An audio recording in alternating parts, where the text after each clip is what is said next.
السلام عليكم ورحمة الله وبركاته. ازيكم عاملين ايه؟ اتمنى ان انتوا تكونوا بخير وانتوا بتشوفوا فيديو النهاردة هندمس الفول في الحلة من غير دماسة ومن غير اي تعقيد.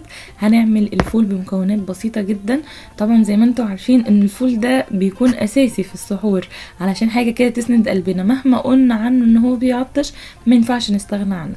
فعلشان كده كمان هنعمل طبق الفول الجميل ده بطريقة سهلة جدا وبسيطة وما بياخدش منكم وقت وكمان طعمه لذيذ. هنبدأ دلوقتي وهنشوف طريقته مع بعض، بس يا ريت قبل ما نبدأ لو أول مرة تشوفوني أنا اسمي ليندا ودي قناتي. يا ريت لو عجبكم القناة تشتركوا في القناة وتفعلوا زر الجرس لو حابين يوصلكم كل إشعار بوصفاتي الجديدة، ولو عجبكم الفيديو متنسوش تعملوا لايك. ويلا نبدأ على طول في الطريقة. اول حاجه هحتاج لها هي كيلو من الفول لما تيجوا نقوه يكون فاتح بلاش الغامق، لان سر لون الفول بيرجع للون الفوله نفسها. وبعدين بنقيه كويس جدا عشان اتاكد ان ما فيهوش اي حاجه مكسره بالشكل اللي انتوا شايفينه ده. وبعد كده بغسله كذا مره زي ما انتوا شايفين لحد ما اتاكد ان الفول يكون نضف تماما. واي حاجه بتطلع على وش الميه دي انا بشيلها لانها بتكون برضو مش سليمه. زي ما انتوا شايفين كده هغسل الفول كذا مره لحد ما اتاكد انه نضيف. وبعدين هزود له بقى حوالي 4 كوبايات من الميه. اهم حاجه تكون الميه مغطيه الفول، وهسيبه يتنقع لمده ساعتين مش ازيد من كده علشان الفوله ما تفصلش عن القشره بتاعتها. تمام، زي ما انتم شايفين الفوله ما اتغيرتش وحجمها زاد شويه ولكن ما طريتش قوي زي ما انتم شايفين كده. صفيت الفول بقى، بعدين هحطه في اكبر حله عندي. لازم الفول يكون واخد راحته، يعني بحط الفول في القاع كده وازود 3/4 الحله ميه، يعني الفول يكون واخد الربع و3/4 تكون ميه.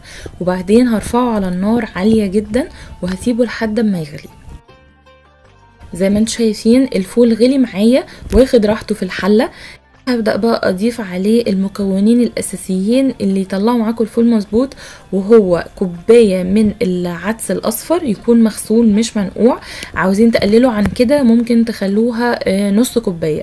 وكوباية من الفول المدشوش او المقطع اللي بنعمل بيه الطعمية، عملتها معاكم قبل كده وهحطلكوا اللينك بتاعها تحت في صندوق الوصف. ولو مش عندكم الفول المدشوش ممكن تستبدلوه بالرز المصري. وكمان هزود له معلقه صغيره من السكر ومعلقه كبيره من الليمون. ما تستغربوش من السكر لان ده سر من اسرار اللي يخلي الفول طالع مظبوط معاكم. وكمان الليمون علشان يساعد ان الفوله تفضل لونها فاتح ما تغمقش معاكم. زي ما انتم شايفين كده هديلهم تقليبه مع بعض، وبرده النار لسه عاليه. وبعدين هغطيها كويس جدا وتبقى محكمه، الغطا يكون محكم علشان ما فيش اي بخار يطلع. وبعدين احطه على نار هاديه جدا، يعني نار تكون زي الشمعة. ممكن تحطوه في البوتاجاز عندكم على النار اللي بتكون من جوه، العين اللي من جوه اللي بتكون صغيره قوي، وتسيبوها على نار هاديه خالص لمده حوالي 4 ساعات ونص. ولازم كمان تخلوا بالكم منه كويس جدا لان ممكن الميه بتاعته تقل، وعشان ما يشدش معاكم لازم تزودوه ميه، ولكن لازم تزودوا الميه سخنه.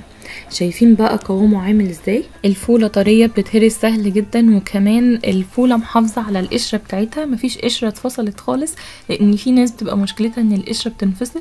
وكمان زي ما انتم شايفين السائل بتاعها قوامه تقيل، وده بيرجع للفول المدشوش. دلوقتي بقى هبدأ احضر معاكم طبق الفول الجميل. انا بحب الفول يكون مهروس فبحطه في الكبة، او ممكن تستعملوا الهاند بلندر او الخلاط يعني حسب المتاح عندكم. وبعدين هزود لها معلقة صغيرة من الملح، نص معلقة صغيرة من الكمون، ونص معلقة صغيرة من الشطة. طبعا اي توابل انتوا حابينها تقدروا تضيفوها. وبس كده هديلهم كده ضربة سريعة لحد ما يتهرس كويس جدا مع بعض. وبعدين بقى بدأت اضيفه في طبق التقديم بالشكل ده. شايفين قوامه عامل ازاي ولونه عامل ازاي حتى بعد ما اتفرم؟ حلو جدا. والتوابل اللي انا حطاها دي بس لو انتوا اكتفيتوا بيها هيطلع معاكم الطبق الفول لذيذ جدا وطعمه حلو. وبس كده عملت له الشكل اللطيف ده. وبعدين بقى بدأت اضيف له شوية من الزيت الحار وكمان شوية من الطحينة دي بتكون طحينة فريش كده من غير ما اخففها بمية.